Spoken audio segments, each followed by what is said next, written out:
Have you ever been interested in crocheting, but you just didn't know where to start? If so, I'm glad you're here. If you're new, my name is Brenna and welcome to our journey. I love to crochet. I have been doing it since I was about 6 years old when I begged my mom to teach me so I could have something to take with me to the county fair. It took some practice for sure, but once I got the hang of it, I was hooked ever since.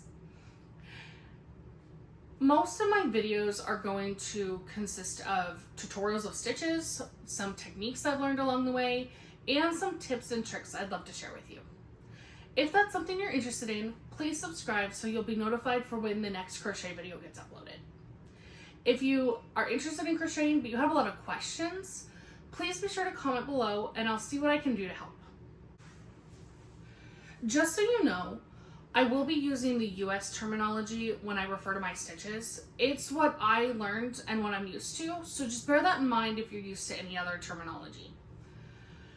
I have some yarn, obviously, and crochet hooks ready to go. So let's get going. So in this video, I'm going to be showing you the starting loop or the slip knot, the chain, and the single crochet. I'm right-handed, so I'm gonna take my yarn and drape it over my left hand, making sure I have a long tail. I'm gonna take the yarn that's ultimately connected to the skein, wrap it around my pointer and middle finger, and bring it back over the front, creating an X shape.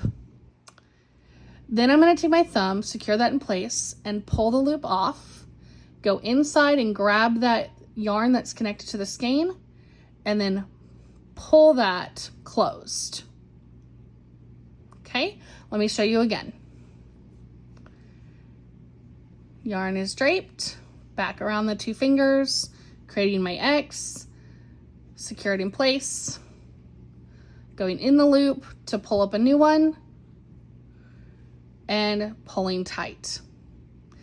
Now, if you want to make this loop smaller, you're gonna pull on the yarn connected to the skein. If you want to make it larger, you just take the loop.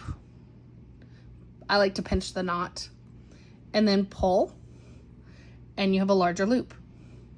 That is how you do the slip knot. Now that we have our starting loop made, let's go ahead and do the chain stitch. So I have my go-to favorite hook here. It's a size H or 8. It's a 5.0mm hook, in case you're wondering. And I like to insert my hook from right to left because I am right-handed. And I will tighten the yarn. Not too tight. I want it to be able to move freely, but not too loose that it would fall off the hook. Now, I do like to hold my hook like a pencil, and I will take my ring finger and middle finger, and I will pinch the tail in between those two fingers so that it doesn't get intertwined with the rest of the yarn. All right, so what I like to do is I like to take my yarn, wrap it around my pointer finger like this, take my middle finger and my thumb and pinch right where the loop is on the hook. So I'm gonna come a little closer, and what I'm gonna do is I'm gonna take my yarn, go under, over, grab the yarn with the hook, rotate my hook a little bit to go into the loop. If you notice the little eye of the loop, it's almost perfect for the hook to fit in. So again, I'm going to go under, over, around, catch the yarn in the hook, and pull through. This does take practice, but eventually if you do this enough times, under, over, and through, under, over, catch, through, go slow. The slower you go, the easier it's going to be to see the yarn.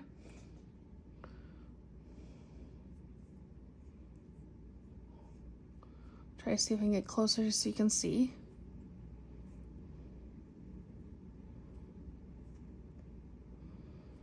And then eventually you'll create the muscle memory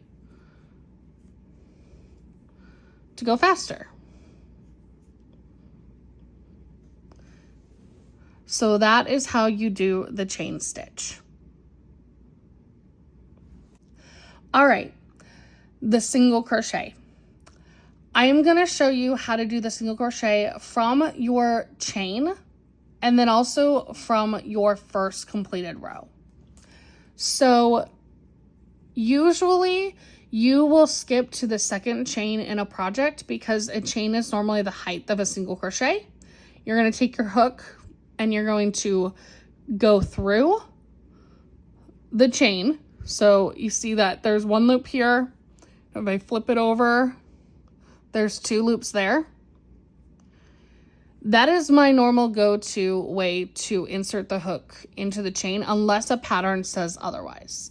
Now, you're going to take your yarn like you did for the chain and under, over, catch it, pull it through that first loop, that chain. Now you have 2 loops on your hook. You're going to go back, under, over, catch, and you're going to go through both this time. All right, let me show you that again. So you're going to go into the next one because we only needed to skip that first one. Enter into that top loop, under, over, pull through. You have 2 loops now, under, over, pull through both. Okay, so insert, pull through 1, pull through 2. Insert again, pull through 1, pull through 2. Now, one of the big things that I've noticed when doing this and teaching this stitch is getting confused of which is your next loop. So if you look up here, here's where I did my last single crochet. To keep this, let's say I'm making a scarf, like a little mini scarf. I don't want to do another one in the same spot because I want to have the same amount of stitches all the way throughout my project. So you're going to go to the next one, which is right here.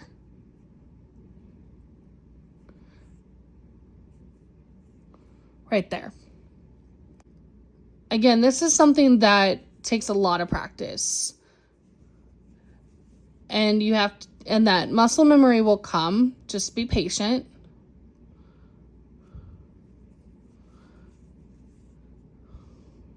On to the final one. All right, now that the first row is done, let me show you how to do a single crochet for the second row moving forward. All right, so I'm going to chain 1, because remember, 1 chain is typically the height of a single crochet. I'm going to turn my work because I'm working from right to left. So I'm going to insert my hook into the stitch right underneath those top loops. So you see how, I hope you can see, that there's 2 loops in each single crochet. I want to be under both of those loops. So rather than the chain where there was 1 loop on top and 2 on the bottom, this time there's going to be 2 loops on top. So I'm going to pull the yarn through 1, pull the yarn through 2. And you see the 2 loops right there. So again, insert, pull through 1, pull through 2. 1, 2. 1, 2. 1, 2. And keep going. On a side note, if you get to the end of row 2 and you're wanting more practice, the chain 1, turn your work, and single crochet in each stitch across can apply to row 3, 4, 5, etc.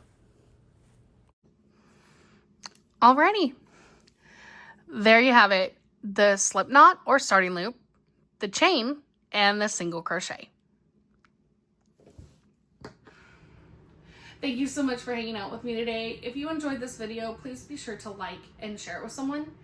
If you want to come along our journey, see the other things that we have going on, please be sure to follow and subscribe. I hope you're having a wonderful day, and I can't wait to see you soon. Bye!